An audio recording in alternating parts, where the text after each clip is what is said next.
नमस्कार नमस्कार सर. नमस्कार. इरा ब्लॉगिंगच्या व्यासपीठावर सुरेश सूर्यवंशी सरांचे सहर्ष स्वागत आहे.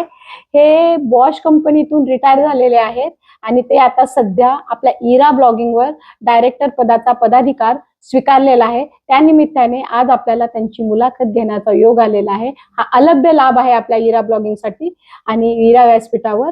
तर सर नमस्कार. नमस्कार मॅडम. थोडक्यात मला तुम्हाला विचारायचं वाटतं की रिटायरमेंट नंतर बहुधा खूप लोक काहीतरी शेती करतात, अदरवाईज काहीतरी आपल्या कुटुंबाबरोबर वेळ घालवतात, हे करतात. पण तुम्ही हा निर्णय जो घेतलाय, जो तुमचा बॉश कंपनीमध्ये, जो तुमच्या सारख्या नामांकित कंपनीचा तुमचा कामाचा अनुभव आणि आता इरा ब्लॉगिंगवर प्रायव्हेट लिमिटच्या कंपनीत कसा कामी आला, त्याचं थोडक्यात सांगाल प्रेक्षकांना? येस, नक्कीच. तर मॅम, मी बॉश ग्रुपमध्ये, म्हणजे मल्टीनॅशनल जी कंपनी जर्मन ग्रुप बॉश आहे, तिथे अच्छा. गेले 36 वर्ष काम केलं आणि मागच्या 2023ला रिटायर झालो. रिटायर तिथला जो अनुभव आहे की तिथे जी काही डिसिप्लिन होती, शिस्त होती, नंतर तिथला जे आमचे संस्थापक रॉबर्ट बॉश, त्यांचं एक वाक्य मला नेहमी आठवतं की ते सांगायचे की आपण एक विश्वास जो आहे ना प्रत्येकाबद्दलचा, तो विश्वास कधी गमावता कामा नये. पैसा एक वेळेस गमावला ते चालेल, बरोबर पण विश्वास कधी गमावायचा नाही. कारण पैसा एक वेळेस आपल्याला मिळू शकतो किंवा पैसा आपण मिळू शकतो, पण विश्वास जो आहे हा आपल्याला परत मिळवणं कठीण होतं. त्यासाठी आधी तुम्ही लोकांचा विश्वास संपादन करा, पैसा आपण नंतर मिळू शकतो. हे जे त्यांचं वाक्य आहे हे खूप मला आवडलं. आणि त्यानंतर त्यांनी डिसिप्लिन दिले. आम्ही जे बॉशमध्ये काम करायचो ना, बॉशमध्ये प्रत्येक गोष्ट अशी सिस्टीमनं चालायची.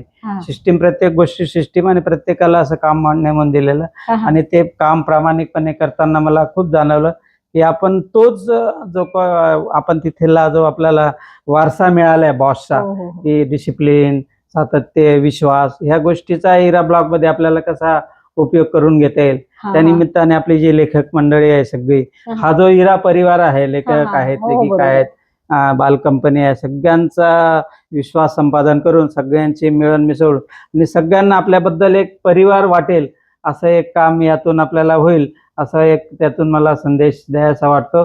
आणि बॉसची ही जी काही मिळालेली देणगी आहे तिचा वापर आपल्या ह्या इरा यावे. सर एक मिनिट, मला तुम्हाला विचारायचं वाटतं, आयुष्याचा तुमचा जो अनुभव आहे, जो काही तुम्ही आता आम्हाला एक्सप्लेन करतात आमच्या इरा वाचकांना, लेखकांना आणि आमचे जे छोटे छोटे इरा ब्लॉगिंग मध्ये आता जे नवीन होऊ घातलेले लेखक लेखिका आहेत, त्यांच्यासाठी, त्यांना तुमच्या आयुष्याच्या अनुभवातून तुम्ही आजच्या तरुणांना काय सल्ला द्याल? तरुणांना एक सल्ला देऊ इच्छितो मी की आजची तरुण पिढी ही सोशल मीडियावर जास्त ऍक्टिव्ह आहे. इंस्टाग्राम आहे, फेसबुक आहे, याच्यावर खूप ऍक्टिव्ह आहे. परंतु या आपण सरांनी पण मागे सांगितलं की हा मोबाईल जो आहे किंवा सोशल मीडिया हे आपला एक अविभाज्य घटक झालाय आपल्याला. तर ते आपल्याला टाळता न येण्यासारखं आहे, परंतु त्यात आपल्याला घेण्यासारखं पण बरंच आहे. म्हणजे माहिती पूर्ण आहे, काही आपले संस्कार आहेत किंवा आपल्याला ज्या ऋषीमुनी जी परंपरा लावून दिली त्याचे पण चांगले व्हिडिओज आहेत, रील्स आहेत. ते आपण तरुण जी पिढी आहे त्यांनी बघितली पाहिजे, त्यातून काहीतरी चांगलं घेतलं पाहिजे. आणि ते संस्कार जे आहेत आपल्या पुढच्या पिढीला, आपल्या बालक मंडळी आहे, बालमंडळी आहे, यांना दिले तर नक्कीच आपली जी पुढची पिढी आहे चांगल्या पद्धतीने घडू शकेल.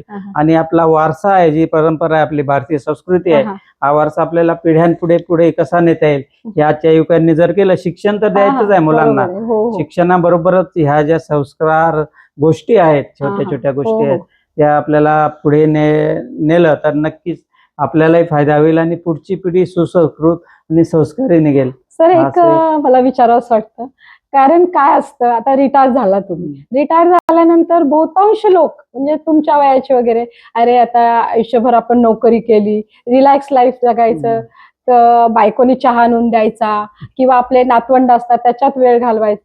पण तुम्ही आज जो काही इराचा डायरेक्टर म्हणून पदाधिकार स्वीकारलाय, त्याच्याबद्दल तुमचं काय मत आहे?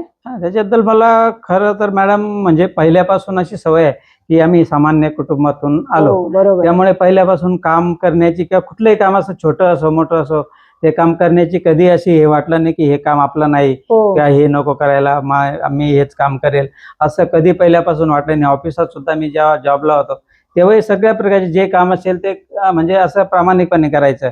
आणि तेच आपल्या इरा ब्लॉगिंगवर करताना मला वाटतं हे सुद्धा इथे हा जो मोठा परिवार आहे त्यांच्याबरोबर काम करताना त्यांच्या बरोबर राहून हो मी डायरेक्टर आहे किंवा मी असा हे पदाची हे नाही, ही फक्त एक जबाबदारी आहे, पण कर्तव्य सुद्धा आपली जास्त आहे. ते कर्तव्य पार पाडत जाणं आणि हिरा खरंय, ब्लॉकचा खरंय. कसा डेव्हलप होईल हा, हा. आणि असून नवीन कशी याच्यात प्रगती होत जाईल हा उद्देश याच्यात.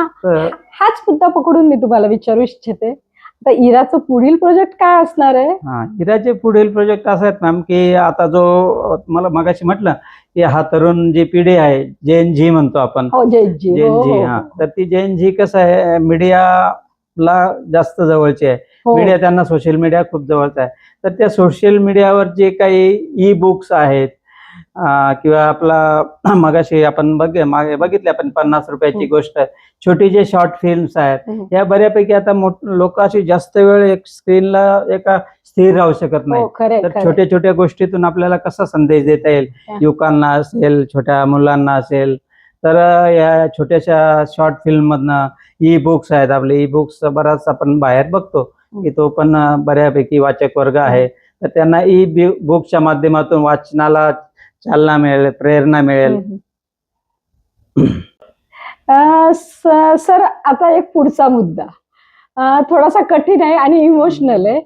इराची सुरुवात झाली आणि त्याचे साक्षीदार तुम्ही आहात, ओके. आणि तो इराचा एक छोटासा होता, एक परिवार म्हणजे कसं एक छोटस कुटुंब होतं आणि त्या दिवसापासूनचे तुम्ही साक्षीदार. कदाचित तुमचे डोळे पाणावतील आता हा अनुभव बघून, पण तो अनुभव आणि आत्ताची प्रगती यात तुम्हाला काही फरक जाणवतोय सर?